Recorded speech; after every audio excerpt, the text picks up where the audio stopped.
El Citroën CX Prestige en el que hemos emprendido viaje fue matriculado en Madrid en septiembre de 1976, siendo por tanto anterior al inicio de la comercialización de los Palas fabricados en Vigo.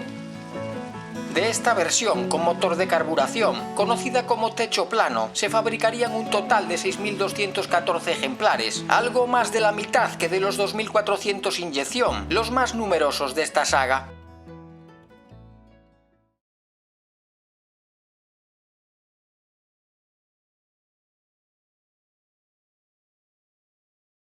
La aerodinámica y fluida silueta del CX, comenzada a dibujar por el estilista Robert Opron hace medio siglo, aparece en los Prestige alargada hasta rebasar los 4,90 metros, gracias a una batalla que crecía 25 centímetros respecto a la de la berlina.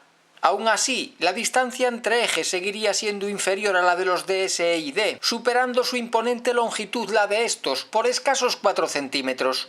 Por su parte, la anchura y la altura, mucho más modestas, no sufrían ninguna alteración, por lo que la cinta métrica se detenía al medirlas en 173 y 136 centímetros respectivamente. Como ya sucediese en su antecesor y en el SM, la diferencia entre las vías de ambos ejes es muy acusada, ya que la trasera es unos 10 centímetros más estrecha que la delantera. Las ópticas trapezoidales, tan usuales ahora como nada frecuentes a mediados de los 70, los sutiles pliegues en los costados de la carrocería, las ruedas traseras parcialmente carenadas y la luna trasera cóncava son elementos que hacen del CX un vehículo único. Otra característica peculiar de estos primeros Prestige la encontramos en el techo recubierto de vinilo para ocultar las soldaduras de la carrocería, como consecuencia de la prolongación del propio techo. En las unidades con este sobreelevado, esta protección ya no sería necesaria, por lo que el vinilo sería ofrecido como un extra para los modelos de la temporada 79. A pesar de un incremento de peso de más de 150 kilos, los neumáticos tendrán 185 milímetros de anchura, como los Palas nacionales, contando las llantas de 14 pulgadas con los mismos embellecedores metálicos en forma de estrella, que pasarían a ser lisos en la posterior versión de inyección. Tan sofisticados como la alta costura francesa, los Prestige estaban destinados a desplazar a las figuras con el mayor olfato para el dinero de su época y a servir de vehículos de representación, modificados o no, en las comitivas de más renombre en todo el globo terráqueo. Además de ser la carroza de estado de Giscard d'Estaing y de Jacques Chirac, estos vehículos fueron utilizados también por otros dignatarios más cuestionables, como el expresidente de la antigua República Democrática Alemana Erich Honecker, el dictador chileno Pinochet o el más sanguinario Bokassa. Trasladaron también suntuosamente las posaderas palaciegas de varias monarquías, como la danesa y la del Gran Ducado de Luxemburgo. Pero quizá el Prestige más singular sea la única unidad fabricada artesanalmente en la planta de Vigo, un techo alto encargado por la Casa Real Española, que le sería entregado a comienzos del año 78 y que afortunadamente todavía circula por nuestras carreteras. Acceder a cualquier CX supone sumergirse en una atmósfera de vanguardia y futurismo, que muy pocos fabricantes además de Citroën serían capaces de crear. El célebre Lunul, esa lenteja gigante que se asoma al salpicadero, acoge gran parte de los diferentes pulsadores que podían ser accionados sin soltar el volante. De este modo, los intermitentes, la bocina de 2 tonos y las 2 velocidades del único limpiaparabrisas se accionan con la mano izquierda, mientras que el cambio de luces, cuyas delanteras serán halógenas, se gobierna con la diestra. Por su parte, entre los asientos encontramos los mandos de la calefacción y de la regulación de la suspensión hidroneumática en sus 4 posiciones de altura al suelo. Detrás del volante monobrazo tan querido por la marca, la caleidoscópica instrumentación recurre a los famosos tambores giratorios para mostrar la velocidad, como en el GS, y el número de revoluciones del motor, elementos acompañados de un reloj horario, de un voltímetro y del indicador del nivel del depósito de combustible de 68 litros. Sobre estos, un nutrido grupo de testigos luminosos nos alertan de cualquier irregularidad en la mecánica y de las funciones ordinarias de la conducción. Como novedad, el Prestige añadía un termómetro de la temperatura del refrigerante, ubicado junto al tirador del starter, y un curioso controlador del nivel del aceite, que mostraba su lectura al pulsarse un botón contiguo. Para acallar las primeras críticas relativas a la accesibilidad a las plazas traseras del CX por la forma angosta de las puertas y por su escaso ángulo de apertura, estas aparecen en el Prestige alargadas en 17 centímetros, mientras que su enorme batalla permitía que la distancia entre el respaldo de los asientos delanteros y la banqueta trasera fuese de 67 centímetros, frente a los 42 de los antiguos DS. Pero estos saltos de gama para la crisis eran mucho más que centímetros para acomodar las piernas. Por un precio que superaba en Francia en un 40% el de un 2400 palas, el Prestige incorporaba de serie 4 elevalunas eléctricos, aire acondicionado, preequipo de radio con antena y con 4 altavoces estereofónicos, un encendedor en cada puerta además del situado en el propio salpicadero, reposacabezas traseros, 2 cortinillas extensibles tras estos, reposapiés tapizados y movibles, asideros en forma de correa, un parasol lateral en cada ventanilla, un cenicero escamoteable en el reposabrazos central y 3 plafoniers de luz. Tan solo podríamos echar en falta el cierre centralizado, que llegaría con la temporada 79. En la lista de extras figuraba la tapicería de cuero exclusiva de este modelo, material que se extendía entonces a los guarnecidos de las puertas, las lunas tintadas, un cristal de separación entre las plazas anteriores y posteriores, un interfono, un teléfono e incluso una televisión. A pesar de que la mayoría de estos CX fueron conducidos por chóferes, la marca tampoco descuidaba a los ocupantes de las butacas delanteras. Así, se disponía de un retrovisor exterior accionado eléctricamente desde el habitáculo, de regulación en altura del asiento del conductor, de una curiosa linterna portátil que nos permite la lectura de cualquier plano o documento, y de una calefacción con regulación independiente de la temperatura del aire fresco. El maletero cuenta con los mismos 507 litros anunciados para las berlinas, un volumen muy aprovechable por sus formas regulares, pero penalizado por el acceso a su parte interior y por la ausencia de una quinta puerta, que se consideraba impropia de un automóvil de esta clase.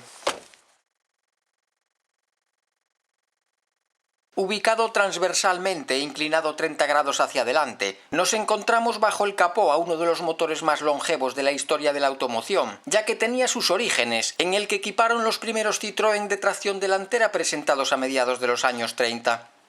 Convenientemente evolucionado, este 4 cilindros de cotas supercuadradas dispone de 5 apoyos en el cigüeñal, válvulas en V, dando lugar a unas cámaras de combustión hemisféricas, y de una culata realizada en aluminio.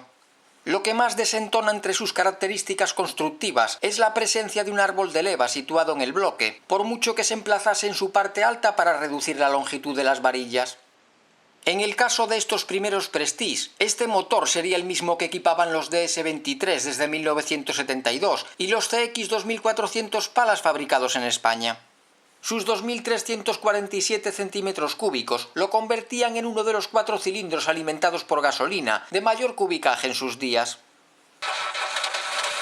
Gracias a una relación de compresión de 8,75:1 y a un carburador de doble cuerpo de apertura diferenciada, se extraen 115 caballos a 5.500 revoluciones por minuto y un par que alcanza su valor máximo de 18,3 kilogramos a 2.750 vueltas. Debido a su favorable coeficiente de penetración en el aire, su potencia permitía que su velocidad punta declarada por Citroën fuese de 181 km/h, la misma que la del Palace Nacional. La transmisión de 5 velocidades no llegaría hasta los modelos de la temporada 78, siendo posible instalar como opción la caja semiautomática de 3 marchas denominada C-Matic, que más tarde sería sustituida por una convencional realizada por ZF, con el mismo número de relaciones. Como cualquier Citroën provisto de suspensión hidroneumática, la interacción de un gas y un líquido proporciona un comportamiento ejemplar y un confort inigualable, al tiempo que se mantiene constante la altura del monocasco, independientemente de la carga transportada.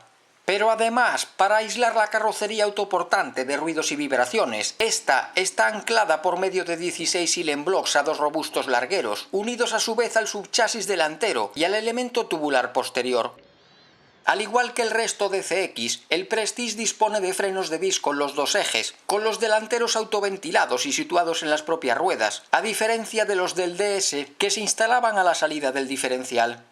La dirección de cremallera incorpora el ingenioso sistema Diravi procedente del SM, que cuenta con un efecto de retorno automático a la posición central, por lo que en parado las ruedas regresan al centro, sin necesidad de tocar el volante.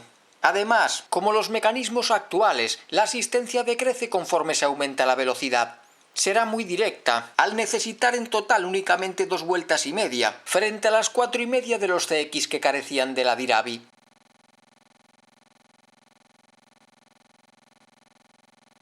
El Prestige, por su carácter de automóvil exclusivo pero basado en un modelo de producción, no fue objeto de demasiadas atenciones por parte de la prensa especializada, que había escrito ya decenas de páginas sobre las variantes más modestas de la familia CX. El coche de serie más largo fabricado en Francia sería ensayado en l'Auto Journal en octubre de 1976, cuando en España comenzaba a comercializarse nuestro querido Palace. Su principal virtud ya la conocemos, la excepcional habitabilidad de las plazas traseras. El quincenal continúa elogiando su nobleza al circular por cualquier tipo de trazado, excepto en los cambios de rasante afrontados a elevada velocidad. Aunque se mejoraba el comportamiento respecto a los DS, el temido golpe de raqueta podía llegar a sacudir a los distinguidos ocupantes de las plazas traseras. Se anotan también como cualidades la frenada potente, asistida por el sistema hidroneumático, el confort de la suspensión y de los asientos, un rodar silencioso, debido a las mejoras llevadas a cabo en la insonorización, y en menor medida, la buena visibilidad y un equipamiento en general completo. El coche no posee un motor digno de sus aspiraciones, pero a pesar de cierta falta de nerviosidad y raquitismo, proporciona unas prestaciones correctas, sobre todo en tráfico fluido. El consumo de combustible es juzgado de razonable, con un sorprendente gasto medio que no llega a los 9 litros a la centena según la revista, pero que puede alcanzar los 15 en una conducción viva y superar los 20 al planear a su velocidad máxima. Por último, en la lista de objeciones aparece un tablero de a bordo con unas formas poco atrayentes y la ausencia del cierre centralizado de las puertas, que Renault ofrecía ya en modelos de inferior categoría. El automóvil se enfrenta al primer CX Prestige con 5 representantes de lo más granado de la producción europea de mediados de los 70. Un italiano, 2 alemanes y 2 compatriotas que compartían motor. Todos ellos con 6 cilindros en sus vanos delanteros, excepto el peculiar Lancia, que estaría movido por un boxer de 4. El Citroën se impone globalmente en habitabilidad, sin que haga falta decir por qué, aunque su longitud lo coloca en el último lugar, al valorar las aptitudes urbanas. Se mantiene en un término medio por precio, equipamiento, capacidad de maletero y velocidad máxima, pero su menor potencia lo relega a la última posición, al medir las aceleraciones y los reprises. Su óptima aerodinámica y la cilindrada más contenida del sexteto harán que quede bien posicionado frente a la mayoría de sus rivales a la hora de pasar por el surtidor de gasolina Super. Con su motor de antes de la guerra, pero con una técnica de vanguardia, el CX se toma la revancha al poner esta en práctica. Resulta el mejor clasificado al evaluar el comportamiento, la capacidad de frenado, el funcionamiento de la dirección una vez adaptados a ella o la comodidad proporcionada a los pasajeros. Tan solo la transmisión lo penaliza gravemente, debido a un embrague falto de progresividad y a una sincronización de la caja a veces recalcitrante.